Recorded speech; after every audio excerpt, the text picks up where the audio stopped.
Bienvenidos a ACN Noticias, un espacio para conocer la actualidad de la Iglesia en todo el mundo y la realidad de los cristianos que pasan necesidad y que sufren persecución a causa de su fe. Escucharemos 3 historias que nos develan la realidad de la Iglesia en diferentes lugares del mundo. Atendamos. Irak.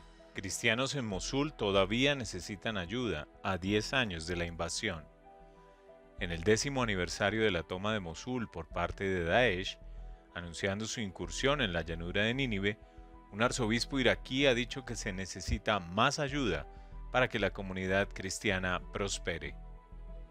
En unas declaraciones realizadas a la Fundación Pontificia Internacional ACN, Monseñor Bashar Warda, arzobispo de Erbil, dijo que alrededor de 9.000 familias cristianas han regresado a sus hogares en la llanura de Nínive, tras haber huido hace una década, cuando el Daesh se apoderó de la región.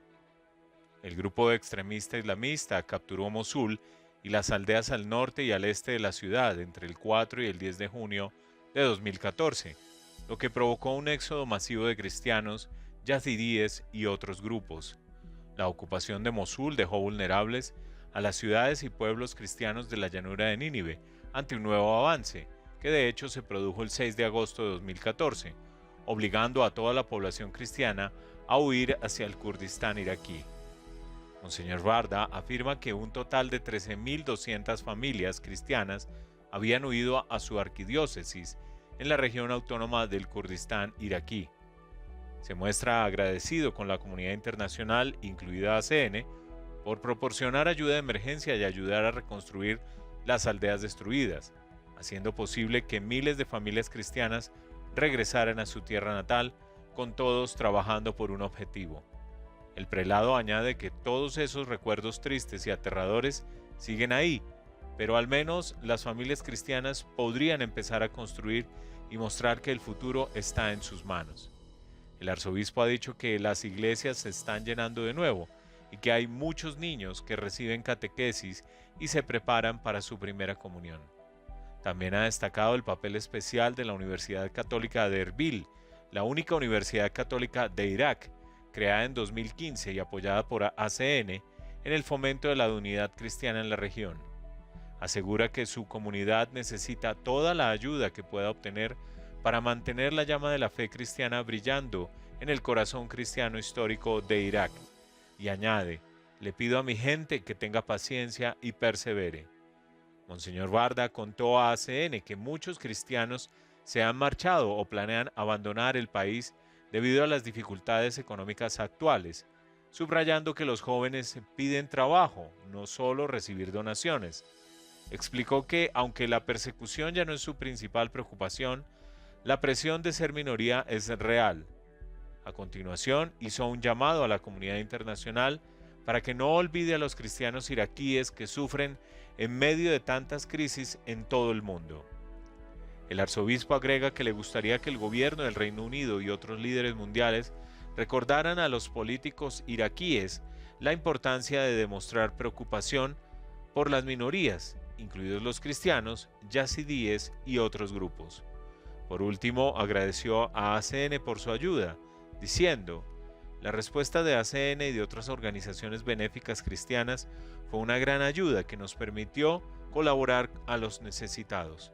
Rezamos por ustedes y por todos nuestros benefactores. Oramos para que todo lo que den lo multipliquemos de tal manera que ayude a satisfacer las necesidades de la gente. Un tapón de inhumanidad. Obispo latinoamericano alza la voz ante la crisis del Darién. El arzobispo de Panamá habló con la Fundación Pontificia Internacional ACN sobre su experiencia en la región del Darién, una de las rutas más inhóspitas para la migración en América Latina. Monseñor José Domingo Ulloa subrayó la urgente necesidad de atención y acción ante las terribles condiciones que enfrentan miles de migrantes que atraviesan esta peligrosa región. Ante la creciente crisis humanitaria en la región de la Selva del Darién, queremos levantar la voz por estos migrantes, por sus terribles condiciones de muerte y vulnerabilidad, afirma Monseñor José Domingo Ulloa durante una visita a la oficina central de ACN y continúa. El número de personas que mueren son incalculables, puesto que muchos de los cuerpos de los fallecidos no son rescatados.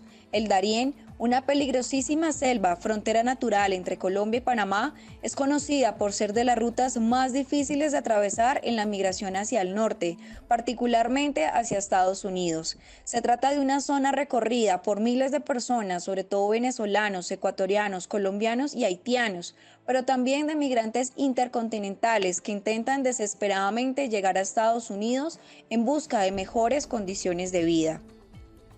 Monseñor Ulloa cuenta que viajó a finales de marzo hasta Darién en el marco de un encuentro de los obispos de las diócesis de frontera de Colombia, Costa Rica y Panamá, apoyado por ACN para abordar esta terrible situación. Se nos rompió el corazón al ver sus rostros, cuenta el obispo. La migración tiene rostro de mujer. Un 40% de las personas que atraviesan esta ruta son mujeres.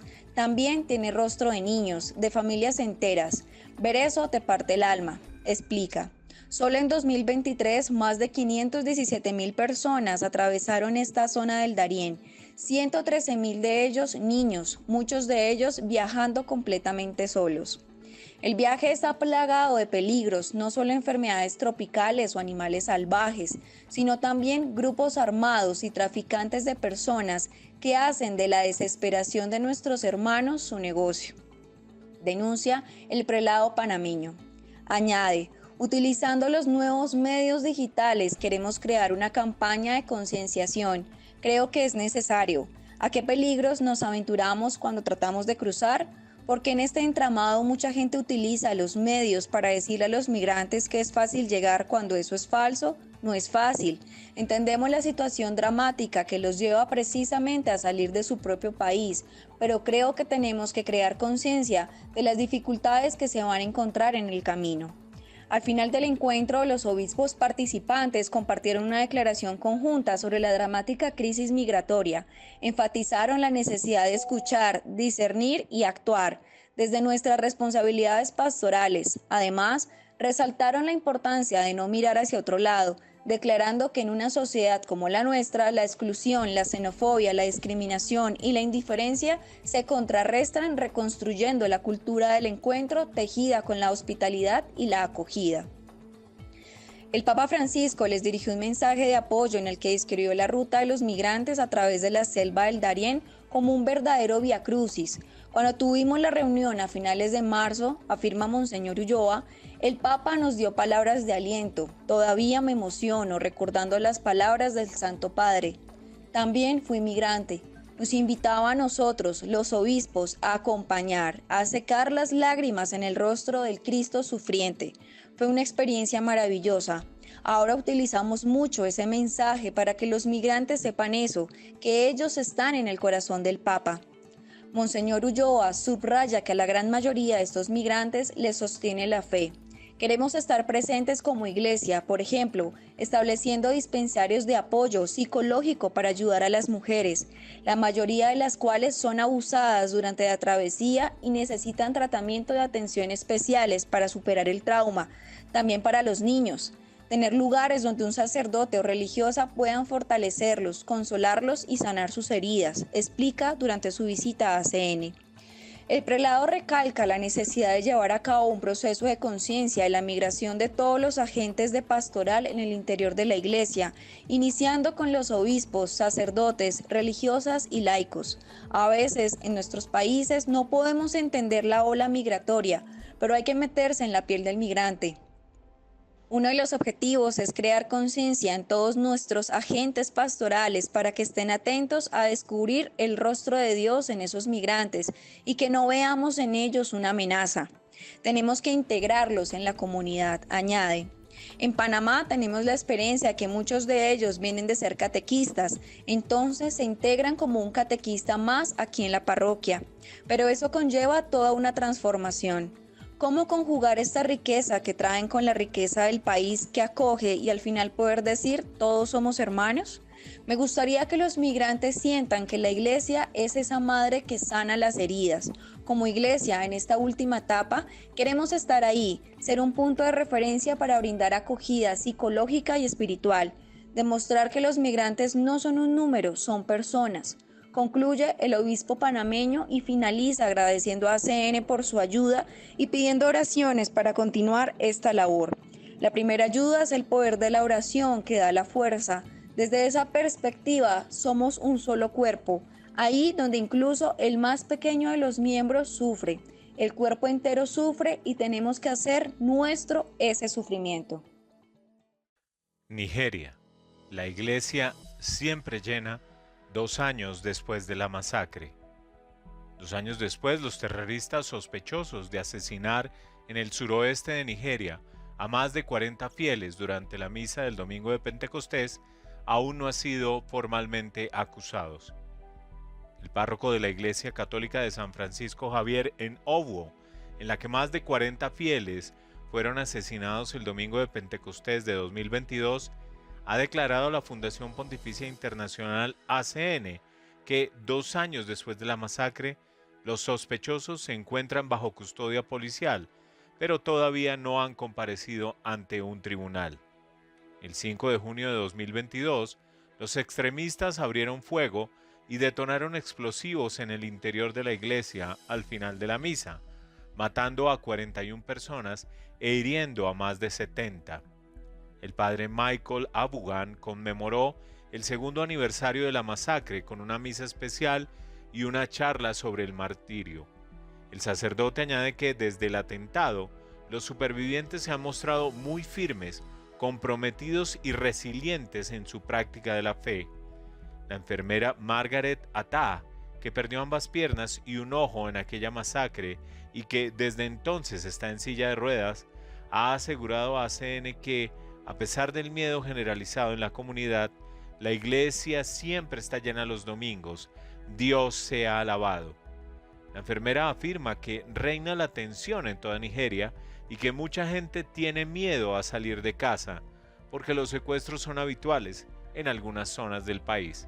Añade, no hay sosiego, no logramos dormir con ambos ojos cerrados, ni siquiera podemos recorrer distancias cortas sin miedo. No obstante, seguimos dando gracias a Dios. Subraya además que la oración era y es la única esperanza de la gente y que el futuro del país es solo Dios. Debemos seguir rezándole a Dios para que venga su reino. Solo Dios debe reinar en Nigeria, pues solo así tendremos paz. A pesar de la falta de justicia, la enfermera sostiene que le resultó muy fácil perdonar a los agresores y lo explica así. Rezo a Dios para que me perdone mis propios pecados, así que, del mismo modo, tengo que perdonar a los demás. Margaret Atta recibió el pasado noviembre, en Londres, el galardón de ACN Reino Unido al Coraje de Ser Cristiano. Dicho premio fue otorgado por primera vez en 2023 en el marco de las actividades en Londres de la Fundación Pontificia Internacional en torno al Miércoles Rojo. La masacre también ha sido recordada en Estados Unidos, donde Monseñor Jude Arongudade, obispo nigeriano de Ondo, la diócesis donde fue el ataque, intervino el 5 de junio en un acto online organizado por ACN. El obispo reflexionó sobre algunas de las víctimas y, en particular, sobre un niño de 3 años que recibió un disparo en la cabeza y cuyos padres aún no han superado dicha desgracia, así como sobre una mujer que quedó paralítica y otra víctima que sufrió una doble amputación. El obispo ha explicado que, a pesar de la traumática experiencia sufrida por la Iglesia Católica, la esperanza es fuerte entre la población, como demuestra la continua expansión de la parroquia y la apertura de 10 nuevas misiones de evangelización. Inmediatamente después de la masacre, ACN se puso en contacto con la comunidad para ofrecer apoyo material y espiritual, pidió oraciones por las víctimas y los supervivientes y se hizo eco de los llamados de la iglesia local a favor de la justicia. La diócesis presentó a ACN un proyecto para construir un monumento en memoria de las víctimas para que esta atrocidad nunca caiga en el olvido. El plan prevé un jardín conmemorativo donde la gente pueda reunirse para recordar a las víctimas y rezar por ellas y por la paz. ACN está contribuyendo a la construcción del memorial. El padre Damián S. Okafor, que habla en nombre de la diócesis de Ondo, ha explicado que el parque conmemorativo pasará a formar parte de la historia de la iglesia de esta comunidad, una historia que se transmitirá de generación en generación. Sin este lugar, lo más probable es que esta funesta parte de su historia se olvide o se vaya borrando con cada generación sucesiva. Este recuerdo es importante por dos razones. En primer lugar, para rezar por los fallecidos, y en segundo, para mostrar cómo esos fieles dieron testimonio de la fe cristiana con su sangre. Los planes para el parque incluyen un espacio para un altar, para que también allí pueda celebrarse la Santa Misa. En declaraciones a ACN, Margaret Atah ha dicho: quiero dar las gracias a los benefactores de ACN y rezo para que Dios siga bendiciéndolos. Impactante realidad que nos hace reflexionar sobre los privilegios que tenemos como cristianos de Occidente y nos interpela en nuestra manera de obrar. Gracias por escucharnos y por brindarnos su compañía. Los esperamos en nuestra siguiente emisión. Dios los bendiga.